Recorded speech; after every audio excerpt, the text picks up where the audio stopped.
फिर आपको स्वीपर का काम मिला, सुबह के 2.5 घंटा वो काम कर, कितनी पगार थी आप? उस टाइम 2 घंटे के लिए कुछ 68 या 65 ऐसा ही 2 घंटे का सैलरी महीने का मिलता था। 65 रुपए? हाँ, और उतना ये महंगा ही नहीं था, 1985 की बात है। तो जैसे जैसे बाद में फिर 3/4 हो गई, मैसेंजर हो गई, उसके बाद फिर सैलरी भी बढ़ गई। फिर कैसे बढ़ी आगे? मतलब सोचिए, मैं किसी को भी बोलती हूँ ना फ्रॉम स्वीपर टू एजीएम, लोग हैरान होते हैं कहानी सुन के। तो ये फिर अब स्वीपर का काम शुरू हो गया, उस दौरान 65 रुपए में अगर खर्चा नहीं चलता तो फिर आप और काम भी करती थी? और काम करती थी। लड़के को हम लोग जब भी कांजूरमार्ग में रहते थे, तो कांजूरमार्ग से कुर्ला में एक छोटे बच्चों का ऐसे जिससे आवाज़ आता है, चाँव चाँव ऐसे जो चलते हैं बच्चे, तो वो आवाज़ आता है, तो वो वाला एक कंपनी था। तो उसमें मैं 15 रुपया डेली वहाँ मिलता था, पर सुबह 11 बजे से लेके शाम को 7 बजे तक वहाँ डाई मशीन पे काम करना है। तो वो मैं करके उससे फिर मैं गुजारा। तो उसमें बच्चे को कौन संभालता था? बच्चे को साथ में लेके जाती थी, वो मेरे बाजू में ही बैठेगा। बैंक भी नहीं? नहीं, बैंक में नहीं, बैंक तो मॉर्निंग में था ना, सुबह 6 से 8 बैंक का ख़त्म होता था, तो मैं 5 साढ़े 5 ही उठ जाती थी।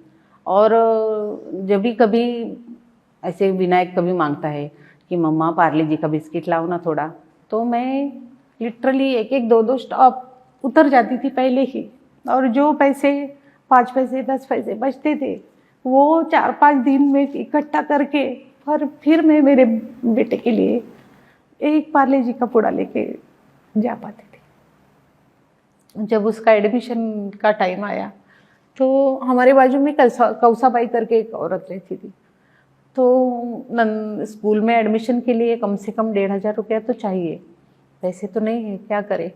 ऐसे ही बारिश का मौसम था, वो चोर बाजार में जूते बेचती थी, मीन्स चोरी के जो आते हैं वो वापस उसको ठीक ठाक करा के वो बेचने का। वो बोली तू चल, मेरा प्रतीक्षा नाम मेरे सेकेंड मैरिज के बाद मिस्टर प्रमोद ने रखा, मेरा पहले का नाम तुलसा था, तुलसा। तो बोली तुलसा चल तू मेरे साथ, मैं तेरे को ऐसा प्लास्टिक का जो जूते है वो भर के देती हूँ गोने में। और फिर उसने वो अपने पहचान से और थोड़ा एक पतला सा चेन था, तो वो गिरवी रख के 500 रुपया वो, और मैं गई वो सारा स्टैंडर्ड स्टोर से मैं वो पूरा बोझा सर पे ढो के ट्रेन में फिर कांजूरमार्ग स्टेशन पे ऐसे बारिश में खड़ा रह के 10 रुपया 15 रुपया 10 रुपया 15 रुपया ऐसा करके आवाज़ दे दे के वो बेचा, और फिर उसका जो प्रॉफिट आया उससे मैंने उसका एडमिशन कराया है विनायक का स्कूल। विनायक का। गॉड, हम लोग शायद ये कल्पना भी नहीं कर सकते इस संघर्ष की। क्योंकि जवान रहते हो, लोग अच्छे नज़र नहीं रहती है, और कोई वीडियो है तो फिर ऐसे लगता है लोगों को कि कौन है इसका, तो क्या ससुराल में तो वो तो देखते भी नहीं है, ननंद और सास तो अपने अपने उसमें में है, इसको क्या है ऐसा। मगर भगवान से यही मांगा कि मैं अपने आप को कभी भी मैं आईने में देखूं तो मैं गर्व से देख सकूं, ऐसा मुझे तुम रखना हमेशा। आप सही कह रही हो। और ऐसे में देखिए कितनी बार ये भी तो होता है, हम कई लड़कियों की जब संघर्ष की कहानी सुनते हैं तो इतने हालातों में फिर बच्चियां गलत रास्ते पे भी चल देती हैं, क्योंकि उनके पास और कोई विकल्प नहीं होता, किसी गलत हाथ में पड़ गई, कहाँ हो गया। मैं आपके साथ भी ये हो सकता था? हाँ, हो सकता था। मगर जैसे ही मैं 10th मेरा मीन्स 7th के बाद मैं 10th का एग्ज़ाम दिया, मीन्स मुझे पढ़ने का इतना शौक था, ये सब करते हुए। हाँ, तो इतना शौक था कि कुछ भी मेरे हाथ में आता है, मैं तरकारी लेके आऊँ, वड़ा पाव लाऊँ, या कुछ भी हाथ में आया तो मैं पहले से खोल के देखूंगी उसमें क्या है, फिर मैं उसमें जो लाई हूँ वो देखूंगी।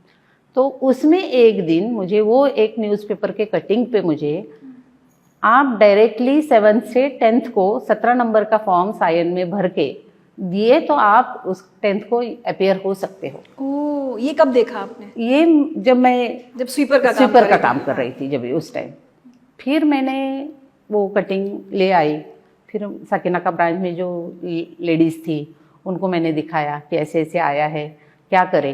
तो बोले हाँ ऐसे तो बैठ सकते हो, पर मैं बोली फिर मेरा एडमिशन का फॉर्म भरना है वो भी मुझे आता नहीं है, तो उन्होंने पूरा हेल्प किया। एडमिशन तो हो गया, पर अभी बुक्स वो कौन देगा? तो फिर उनके जो रिलेटिव्स थे या मेरी जो भी फ्रेंड्स थी, उनके जो नज़दीक वाले बच्चे, क्योंकि मुझे डायरेक्ट 10th का तो पढ़ के मुझे कुछ नहीं आने वाला था, तो मुझे 8वीं 9वीं एंड 10वीं तीनों स्टैंडर्ड के मैंने बुक कैसे कैसे करके, लिटरली मैं बोलती हूँ कि एक रद्दी वाला था, उसके पास ऐसी बहुत सारी वो रद्दी लोगों के पास से भंगार वाला ऐसा करके लाता था।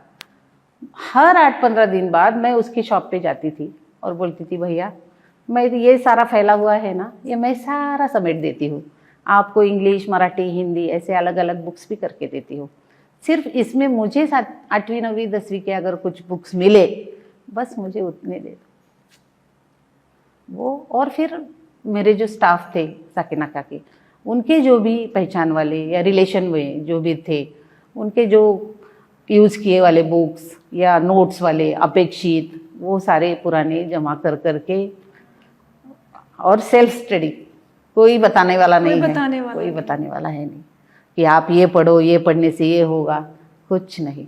एक एक लेसन को मैंने लिटरली 5-5 बार रट दिया था। मराठी मीडियम से कर रही थी? मराठी मीडियम। और एग्जाम पास हो गया 10th का? फर्स्ट अटेम्प्ट में 60%। ओह माय गॉड, क्या बात है।